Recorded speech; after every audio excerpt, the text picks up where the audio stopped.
Ayo.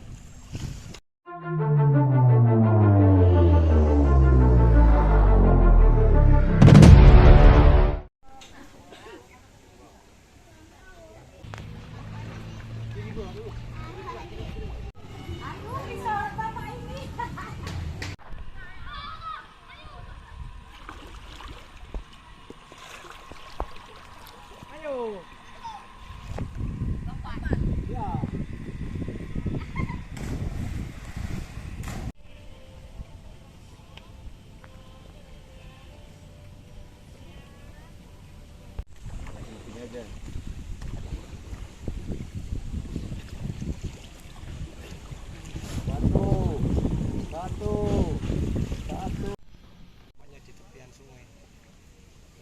Terlihat ada dua timbulan besar ya di atas 5 meter. Dari mana ini, Pak? Ini daerah. Yuk, rem dulu, Rem. Pikirin sama-sama dulu. Sampahnya dibuang. Gak apa-apa, biar aja. Tapi mana kan itu? Belawan. Lawan. Ini habis ya. Kan ini banyak.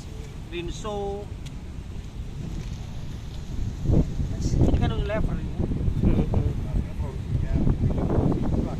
Iya, Pak. Ini. Oh. Nabati. Itu pempes. Nah, Ini. oh, ini popok ini juga. Popok Unicam. Hasilkan sampah yang tidak bisa didaur ulang. Jadi akhirnya pergi, Pak. Oh. Nabati, Tenggo, orang tua ini.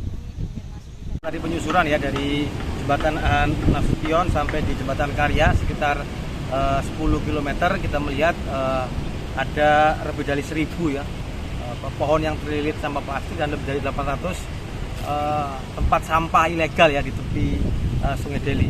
Ini ditambah lagi dengan kemudian banyaknya pemukiman liar ya. Jadi rumah-rumah ini kan yang ada di tepi sungai ini kan menambah kontribusi pencemaran. Jadi kita menyimpulkan Sungai Deli menjadi sungai terkotor di Pulau Sumatera. Kondisinya seperti ini, Mas. Banyak di bagian sepadan-sepadan itu kan tadi kita banyak temuin apa ya, tempat pembuangan sampah Ya. ilegal. Nah itu sebenarnya halnya pemicu terbesarnya itu apa, Mas? Jadi sebenarnya di Medan sendiri sudah ada peraturan daerah nomor 6 tahun 2015 tentang pengelolaan sampah ya. Di situ Pemkot berkewajiban untuk menyediakan sarana infrastruktur, tempat sampah, kemudian sistem pengelolaan sampah. Karena tidak ada sistem itu dibangun, maka kemudian efeknya masyarakat atau penduduk di sekitar tepian Sungai Deli, di Polonia, di Karangberombak ini, kemudian mereka membuang sampah ke tepian sungai ya.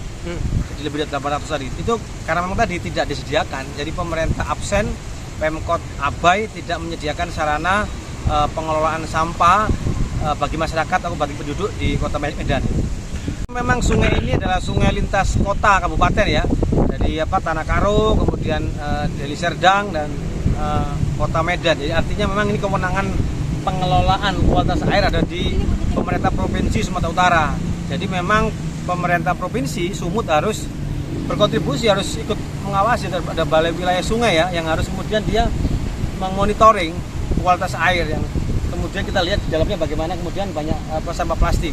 Jadi kemudian juga harus dievakuasi. Jadi pemerintah provinsi harus mengevakuasi tadi, harus mengambil sampah. Kemudian kedua, Pemkot harus menyediakan sarana infrastruktur pengelolaan sampah bagi masyarakat agar tidak membuang sampahnya ke sungai. Di setiap kelurahan, setiap desa harus disediakan TPS, tempat pengolahan sampah sementara. Jadi karena ini sungai penting, karena ini sungai yang menjadi bahan baku PDMT atau nadi, maka harus segera ada upaya serius untuk membersihkan sampah plastik atau mengangkat sampah plastik dari Sungai Deli.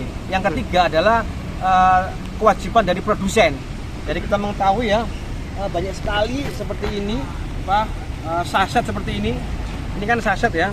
Jadi saset ini banyak kita jumpai dari Unilever, dari Indofood, dari Wings, dari Mayora. Ini adalah jenis sampah yang sifatnya residu, yang tidak bisa didaur ulang. Jadi kemudian produsen harus ikut bertanggung jawab membersihkan sampah mereka dari Sungai Deli. Ini nggak bisa didaur ulang. Jadi ada kewenangan tanggung jawab produsen. Atau dalam Undang-Undang Pengelolaan Sampah 18/2008 ada namanya EPR atau Extended Production Responsibility atau tanggung jawab perusahaan untuk mengolah sampah mereka yang tidak bisa diolah secara alami. Jadi pemerintah provinsi, pemerintah kota, produsen dan juga warga kota Medan harus mulai untuk stop membuang sampah ke Sungai Deli. Dan juga perlu ya untuk ada regulasi yang melarang atau mengurangi penggunaan plastik sekali pakai, tas kresek, sedotan, botol air minum sekali pakai, popok dan ini saset ini harus dikurangi penggunaannya.